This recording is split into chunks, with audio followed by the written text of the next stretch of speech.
If you are starting your CRNA school personal statement with, "I have always wanted to help people," delete it immediately.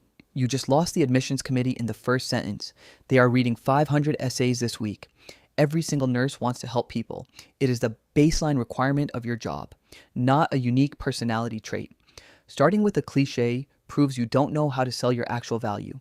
In this video, I'm going to give you the exact 3-part formula to write an essay that demands an interview. I'm going to show you what to write, what to leave out, and the hidden psychological triggers admissions directors are desperately looking for. By the end of this, you will have a clear blueprint to stand out from the hundreds of other applicants. But before we get to the formula itself, we have to talk about the second biggest mistake you are probably making right now. The resume trap.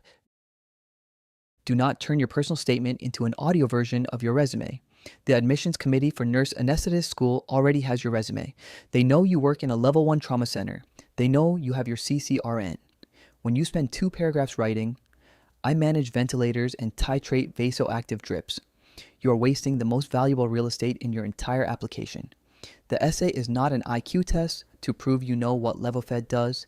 It is an EQ test to prove you have the emotional intelligence to survive a brutal graduate program. How do you show that?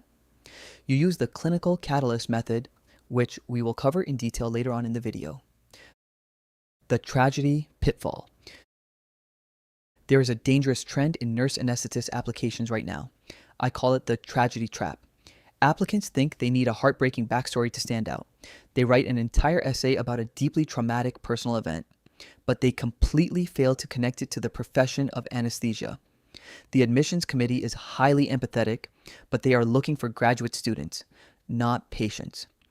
If you're going to share a hardship, you must spend 10% of the time on the tragedy and 90% on the resilience. Show them how that specific event forged the focus required to be an elite provider.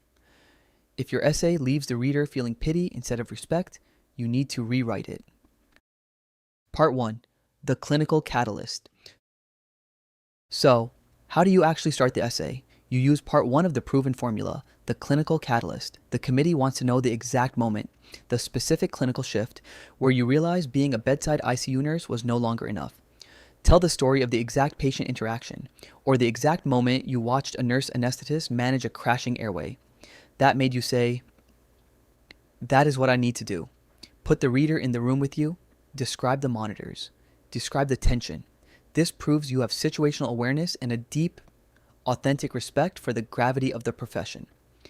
I want to pause here for a second. If you're finding this helpful and you want to beat the massive odds against you in the application process, make sure you hit that subscribe button right now. I release videos every week breaking down the data, the strategy, and the hidden admissions hacks that schools do not tell you.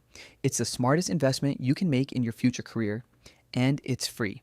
Now, let's talk about the single metric that separates a good applicant from an elite one: leadership. And no, I don't mean being a charge nurse, but I will explain exactly what I mean in just a minute. Part 2. Leadership evidence. Part 2 of the essay formula is leadership evidence, but here's the secret. You cannot just say, "I'm a leader." You have to prove it through action.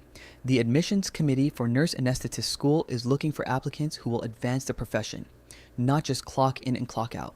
So, did you build a new protocol on your unit? Did you organize a study group for the CCRN?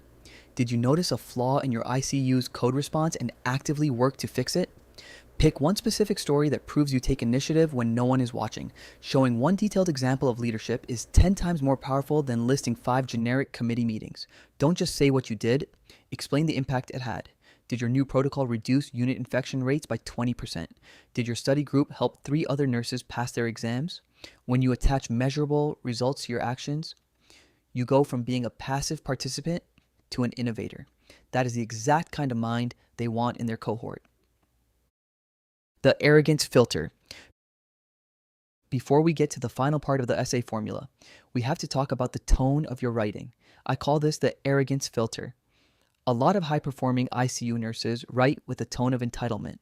Their essay implies, "I have a 4.0 GPA and I work in the best CV ICU in the state, so you should accept me." That is a massive red flag. Nurse anesthetist programs want students who are confident, but fiercely humble. They want teachable students.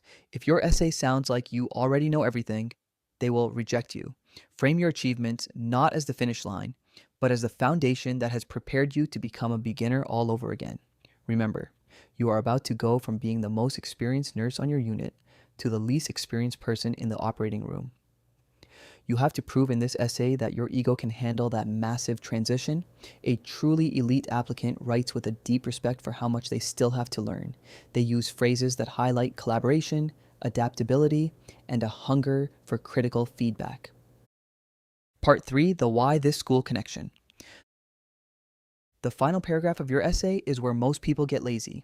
Part 3 of the formula is the why this school connection. Do not write a generic concluding paragraph and copy paste it to 5 different schools. The committee will know. You need to flatter them with specifics. Did you read a research paper published by their program director? Mention it. Does their program offer a specific clinical rotation in regional anesthesia that you are passionate about? Name it. Tell them exactly why their specific nurse anesthetist program is the only place you want to be. Make them feel like they are your first and only choice. Go to their website right now and read their mission statement. Are they focused on rural healthcare? Then your essay better talk about your passion for underserved communities. Do they emphasize independent practice? Then highlight your desire for full scope autonomy. If you are willing to relocate across the country just to attend their specific program, explain why the sacrifice is worth it. Do not make them guess why you applied. Spell it out so clearly that rejecting you feels like a mistake. The final polish.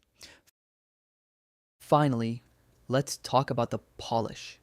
You are applying for a profession where a single decimal point error in a medication calculation can be fatal. If your personal statement has a spelling error, or a grammatical mistake, or it is formatted sloppily, what does that tell the committee about your attention to detail? Have 3 different people read your essay. A great trick is to read your essay backward. Sentence by sentence, it forces your brain to look at the words, not the story. And that is how you catch the typos that spell check misses. Make sure your formatting is perfectly aligned. Follow their word count limit exactly. If they ask for 500 words and you give them 800, you just failed your first test in following directions. Read it out loud to yourself to hear the flow. Your essay is the only time the committee gets to hear your voice before the interview. Make sure it sounds like a professional, highly competent, future nurse anesthetist. If you want to know exactly how to crush the interview once this essay gets you in the door, click the video on the screen right now. I break down the exact questions they will ask you. Click it, and I'll see you there.